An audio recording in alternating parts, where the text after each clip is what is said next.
Distinguished guests, ladies and gentlemen, thank you very much for inviting me to give this presentation. It's a great honor to be giving this talk for Joep Lange, who was my PhD supervisor. I started working with Joep and David in the early 1990s, and you look at all the little decisions, all the big decisions they've made over the last 20, 30 years.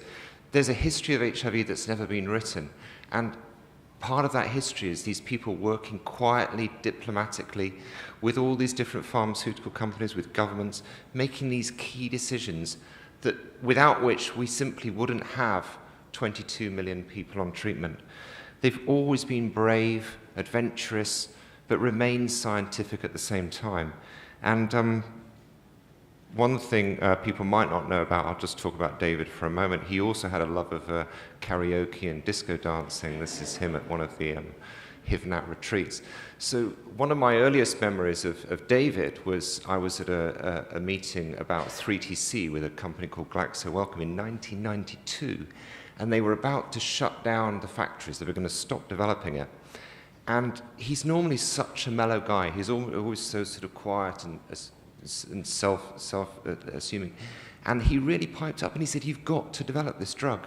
It's highly synergistic with AZT. It's very safe. It's virologically potent. You've got to do it." And this company that was just going to shut down 3TC actually decided to keep it going. And it's all these little decisions that have got us where we are now. If you look at, Joep, I've worked with him, again, on many different occasions over the last 20 years. And we think about where we were in 1998 when the first HIV-NAT Symposium was set up. Back then, and this is just after 1999, the World Bank was saying that treatment for HIV is just too expensive. It's going to cost $10,000 per person per year, and so we can't treat Africa. And it's not feasible, and they're going to die, and we have to have bereavement counseling to alleviate this terrible suffering that's going to happen. Now, I went to see Joep in his clinic in Amsterdam in late 99. There was a total eclipse of the sun. I remember it so clearly. And we went through these different drugs and what they actually cost to make. I had some inside information about some of the non-nucleosides. He knew about some of the other drugs. And we worked out back then in August 99 that you could treat somebody with HIV for about $500 US. And then Joep and David set up the Pharma Access Foundation to make sure that drugs could be developed and produced cheaply. And if it wasn't for decisions like this that people like Joep and David had made, we simply wouldn't have had that ability to start upscaling treatment. And it was Joep who first said, if you can get a can of Coke or a bottle of beer to anybody in any country in Africa or other low-income countries, you can get them drugs. And why should we not be doing this? It was quite a defiant statement at the time. And I think the other thing we should remember is there has been a huge fight. This is not a birthright that we've got where we are. If you look at the Durban AIDS conference in the year 2000, when the pharmaceutical companies actually took the South African government to court because they were trying to import generic medicines to treat HIV, it was people, again, like Joep and David who were behind that, making sure that this was forced through and that justice was served for people with HIV. You look at how far we've come. Back in 2000, the idea of putting 20 million people on treatment was just impossible. Nobody believed it could happen. And now we have 59% of people with HIV on treatment. I think it's fair to say it's one of the great miracles of modern medicine that we've got this far. But what I'm going to talk about in the rest of my talk is how much further can we take it? How can we continue this legacy and get treatment for everybody? So if we look at what are called the UNAIDS 90-90-90 targets, so getting 90% of people diagnosed, 90% of them treated, and 90% with viral suppression, where are we at the moment? We have about 28 million people diagnosed. 3/4 of people with HIV have been diagnosed. 59% have been treated, and about half have viral suppression. Now, what do we need to do to get to these 90-90-90 targets? We need to diagnose another 5 million people, get another 8 million people on treatment, and then get 9.3 million people virally suppressed. These targets are set to increase over time to these 95 targets. And in that case, we'd need to get another 8 million people diagnosed, 12 million people on ART, and another 14 million people virally suppressed. So we actually have a long way to go, even though we shouldn't just think that this is impossible. I remember you was a very keen marathon runner, and when you run marathons, there's part of the psychology where you're 21 kilometers into a 42 kilometer race, and you have to kind of celebrate where you are at the time and think, well, I've got this far, I can actually make it. And I think their vision throughout the years has helped people keep going, because I think some people just think they can give up and think that that's enough, but it's amazing how far we've come. I think we can achieve this. But one thing that strikes me when you look at coverage and who's actually reached these goals is there is so much diversity worldwide. You can't just say this is the percentage of people on treatment in Africa. It depends which part of Africa you're in. And even within regions, you'll get differences. If you look at Southeast Asia, you look at Cambodia and Thailand, which are doing extremely well, versus Indonesia nearby, which is not having good progress. You look at the countries which have already achieved the 90-90-90 goal, and they're all over the world. There's no hard and fast rule. It's not like the rich countries are doing well and the poor countries are not. You've got the Netherlands, UK, Denmark. In southern Africa, you've got Eswatini, Botswana, you've got Cambodia. Thailand is close. Thailand is on 72% of people with HIV on treatment, and Australia has hit 82%. So I think this shows this can be done anywhere, but there are countries being left behind. And what I'm going to talk about just for a moment is, why is this? Why are some countries doing so well, and yet other countries really falling behind? Now, the first thing that comes in here is in terms of regions. And if you look at the different parts of the world, you've got Western Europe, 77% of people with HIV on treatment. In Eastern Southern Africa is doing extremely well. But remember, in Eastern Southern Africa, you have very targeted funding from the American government, PEPFAR. And so there's huge support for people to be diagnosed and put on treatment. Then Latin America on 61%, the Caribbean on 58%, Asia Pacific 52%. But remember the diversity there. You've got Cambodia doing very well, Thailand, Australia, but other countries falling behind. Then you've got Eastern Europe and Central Asia, Russia doing really, really poorly. Western Central Africa, so you contrast Eastern Southern Africa 66% with Western Central Africa on 39%, and then finally you've got the Middle East and North Africa down on 29%. But let's look in a little bit more detail. Let's see what else is going on here. So then when you look at the prevalence of HIV, so are there countries which have so much HIV, so many people with HIV, that they see it as a burden and they'll prioritize it, and other countries where the prevalence is so low that it's kind of out of sight and out of mind? If we divide the HIV epidemic approximately into two halves, you've got 18.6 million people in 12 high prevalence countries with a prevalence of HIV above 4.5%, and they're all concentrated in Eastern and Southern Africa. And then the other half of the epidemic, and that's in orange, the other half of the epidemic is marked in yellow here. You've got 44 countries with under 4.5% prevalence, and there you've got 15.1 million people living with HIV. But they're mainly outside sub-Saharan Africa. A lot of the countries are richer. Now, how does that affect access to medicine and measures of success? So in these graphs I'm going to show you, on the y-axis you've got a measure of treatment coverage. So the higher you are, the better. This is the percentage of people taking ARVs, and each dot is a country. And then on the x-axis you've got prevalence. So you can see the dark green countries, these are countries with higher prevalence, above 4.5%, and you can see that they all have estimated ARV coverage of at least 50%. The Botswana, Lesotho, Swaziland, South Africa, Mozambique, Zambia, Malawi, Uganda, Kenya, Rwanda, all these classic countries with heavy support from the Global Fund, from PEPFAR, a lot of attention put on them.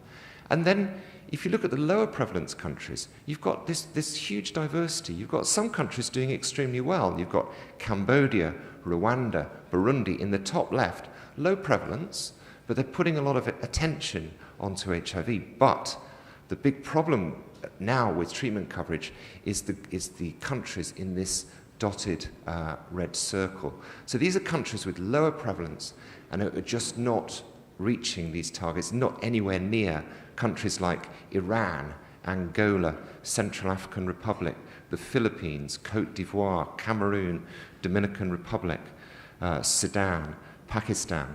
And that's ARVs for adults. And then let's look at ARVs in children. You've got the same pattern. So in these countries, in East Africa, in South Africa, children are being treated. Swaziland, again, Zimbabwe doing very well, Kenya doing very well, but they have this high prevalence, high levels of donor support. You look at treatment in children in the Philippines, in Equatorial Guinea, Cameroon, Cote d'Ivoire. You've got this concentration in the bottom left. This is where the problem is. This is why we're not reaching these targets worldwide.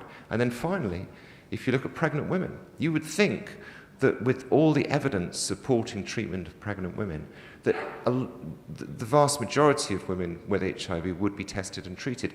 And indeed, that is happening in the higher prevalence countries. Again, South Africa, Zimbabwe, Namibia, all those countries are doing very well at around 90% of pregnant women being diagnosed and treated. But then you look at a country like Guatemala, 20% of pregnant women have been tested and treated. Nigeria, Congo, Sudan, Pakistan.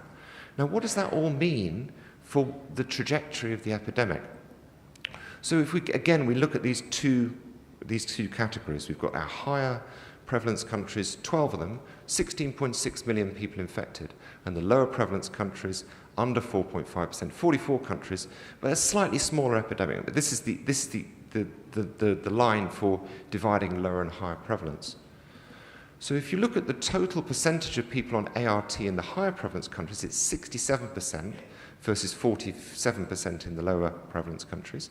Children on ART, 2/3 in the higher prevalence countries, but just over a quarter in the lower prevalence countries. Pregnant women on ART, 91% in higher prevalence, 53% in lower prevalence. And then what does that mean for new infections and AIDS-related deaths? It actually means that most new HIV infections are now not happening in the classic African countries.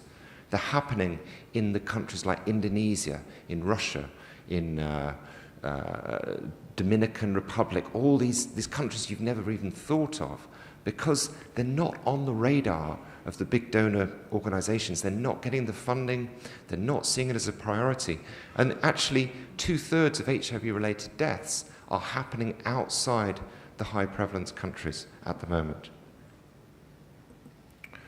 And then another big predictor that people don't really talk about, you can say, well, why is this country not treating large numbers of people? We've looked at a measure from the United Nations called the Global Peace Index that measures military conflict, civil unrest, and civil war. And actually, if you correlate treatment coverage with the Global Peace Index, you get a very strong correlation. This graph is a little bit hard to see for the individual countries, but you can see in the top left the countries, little dots in blue, the most peaceful countries in the world, countries like Sweden or Switzerland, having very high rates of treatment coverage. And then the countries right in the bottom right, with the worst civil unrest, civil war, countries like Afghanistan, South Sudan, Somalia, with extremely low levels of coverage. And it's hard to see how these countries, with all the problems they have, how actually they can make progress. But if you look at two examples, you look at Somalia, even in those countries where they have so many problems with military conflict and unrest, the percentage of people on treatment in Somalia has risen from 6% in 2010 up to 28% in 2017. So there is progress being made, even though they're not getting to the kind of levels that we would see in other places. And then South Sudan, going from 1% in 2010, up to 13% in 2017, despite all of the civil unrest, the wars. So I think it shows that progress can be made, but we've got to be humble. We've got to think about all these countries that we're not normally reporting on. You'll go to a CROI, you'll go to a big conference, and people will talk about progress in Zimbabwe, in South Africa, in Kenya, Tanzania. We need to hear more about what's happening to these countries who are being left behind, who have a low prevalence, who have military conflict. There's a final aspect that Peter touched on earlier on, and it's about reaching the missing people. And really, to get to that final 10%, there are countries like Thailand that have led the way in outreach workers, finding people who are too embarrassed or too scared to come forward and get tested. They fear being deported, being made unemployed. They don't know what treatment could do for them. And actually, these people are not dying of AIDS, they're dying of stigma, they're dying of shame. But I think these outreach worker programs happening in a whole variety of countries are going to help. And when we ran the Living and Loving charity over 10 years, we saw incredible benefits from treatment. We started off with, we had 124 HIV-infected children, and at the end of the program we had 122. Very, very few people died if they were being looked after. But we had all these terrible stories about women who sold silk, for example, people not buying the silk off them because they had HIV and having to find any employment they could, of buildings being divided in half, the HIV-positive part of the building, the HIV-negative part, of children not being allowed into school because they had HIV. And I think it's the power of these social workers, outreach workers, really trying to fight the corner for people with HIV that really helps them to be braver and come forward and get treated. Now, if we look at the size of the HIV epidemic worldwide, you would think that with all of this testing, all of this treating, that the incidence would be coming down and we'd be getting control of the epidemic. What a lot of people don't really talk about is actually the epidemic continues to rise year after year. And the target of reaching 500,000 HIV infections a year by 2020 simply is not going to be met. We're still way above that. So the number of people on ART is rising, and it's gone up to 21.7 million, but the epidemic is also rising. And how can we tackle that?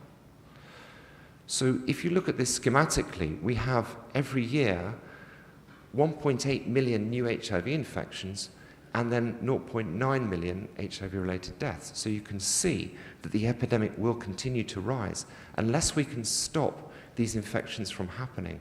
So I was asked to answer this question, how close are we to treatment for all? If every year we have to put another person on treatment and then another person's infected, it's like a cat chasing their tail, round and round. We never get there. We've got to stop these new HIV infections from happening to actually get to 90-90-90 reliably across a range of different countries. Remember that every 17 seconds worldwide, somebody is infected with HIV, and this is just going on and on every year. And as I said, the low prevalence countries where they have low coverage, that's where the infections are happening. And if you look at the regions of the world which are not treating many people, they're actually getting year on year more and more infections. You look at Middle East and North Africa, where if you compare 2017 with 2010, 12% more people a year are getting infected.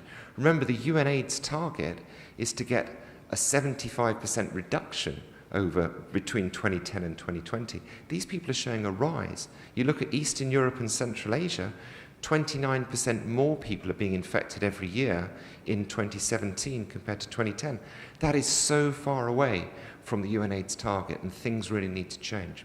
Even in Eastern and Southern Africa and West Europe, North America, the reductions at a national level are just not that impressive.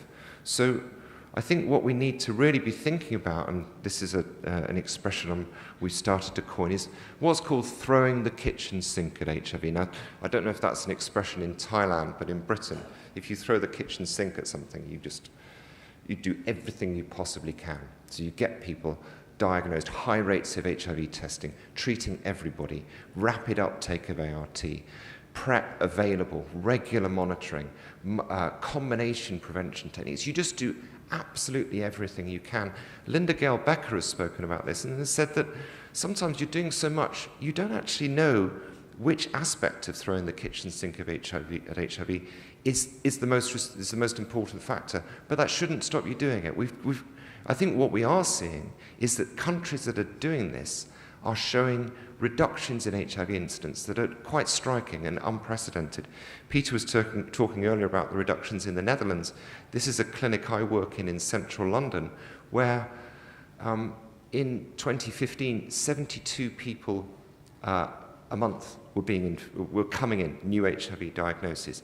And they put in this very intensive program of anybody who wanted PrEP could get it. No questions asked. No questions asked.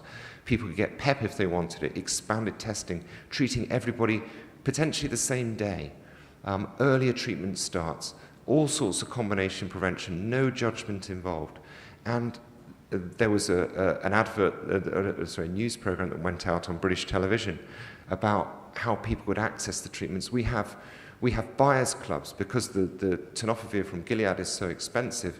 We get people to import the drug through the internet, and we've been bringing drug in to the UK as a generic to break the patent. And it's very important to have a pragmatic solution. If cost is getting in the way, just to get around it, it's completely legal. And we've been bringing drugs in for several years now. And now in the UK, we have thousands of people every month importing cheap generics at low prices to get access to PrEP if they can't get it through the National Health Service. So that 72 has come down to 15 a month. And every month since then, it's been at about the same level or slightly lower. So what I can say is throwing the kitchen sink at HIV, it really works. And it's worth trying if you possibly can. And I think some people are scared of PrEP. They think that there's a safety issue. And I think part of that, again, it's been drummed up by the pharmaceutical companies. They're trying to get people not to believe in the safety of tenofovir, TDF, and to switch to TAF, which is a patented drug and it's more expensive. We've done a meta-analysis of 13 different randomized trials of PrEP in 22,730 person-years of follow-up. And there's no difference between Truvada and placebo in terms of grade 3 or 4 adverse events, serious adverse events, bone fractures, and serious creatinine elevations. A tiny difference in grade 1 creatinine elevations that have no clinical significance. We've also looked at TDF versus TAF. Again, no difference in grade 1 to 4 clinical adverse events, grade 3 to 4 laboratory adverse events, grade 3 to 4 clinical adverse events, serious adverse events, bone fractures, or discontinuations for renal adverse events. So I think what we're seeing now is there's no need to use expensive treatments if the cheaper ones are just as good. We might actually find this year that TAF is significantly worse tolerated than TDF, which will completely undermine the reason for its use. So just to conclude, I think we shouldn't be too hard on ourselves. You know, we're saying 59%, 22 million people. It's unbelievable. It's a medical miracle. If you said that to anybody else in any other therapeutic area, oh, we've got 59% of people with lung cancer treated or diabetes, they'd bite your arm off. But we've done extremely well, and it's thanks to people like David Cooper and Joop Langer and all the brave, adventurous decisions, all the stuff behind the scenes over the last 20, 30 years that's really made that possible. And you look at the range of countries that have reached these 90-90-90 targets, ranging from Cambodia to the Netherlands to Australia, Swaziland, and there are so many different countries that I think it shows anybody can do it if they have the right political will. There is this group of countries with low HIV prevalence or civil unrest, military conflict, or all of those who need more help. And I think we need to make sure we don't just concentrate on the successes and don't leave any country behind. and make sure there's donor funding to support them. Remember, most of the new HIV infections now and HIV-related deaths are not in these classic African countries. They're in these low prevalence countries with this prevalence below 4.5%. If we don't help them, they're going to become this sub-Saharan Africa of the future. Worldwide, we have to lower HIV infection rates. We're talking about tens of millions of people taking PrEP. In order to prevent one infection, you have to treat between 30 and 40 people. So to prevent 1.8 million infections, we are literally talking about tens of millions. So we need access to extremely low-cost Truvada worldwide. It costs $35 per person per year to make. There's no justification for that price being $20,000 in the United States or $6,000 when it's sold as a patented drug in Europe. So we have to get access to PrEP at low prices. Otherwise, we're just going to be chasing our tails. Every year, we'll put somebody on treatment, somebody else will get infected. Throwing the kitchen sink at HIV is working. Some of these reductions in incidence are just amazing, and we need to see how we can replicate that in a wide range of countries. So just to finish off, this is one of the photos at the end of one of the HIV-NAT retreats, and I'd just like to thank Joop and David, who I've worked with for many years, for all your dedication, all those decisions, all those things you did back in the 1980s and 1990s, without which we simply wouldn't be here today. We've got 22 million people on treatment. It's unbelievable, the progress we've made. But now it's up to us to finish this massive project and achieve treatment for everyone with HIV infection. Thank you very much.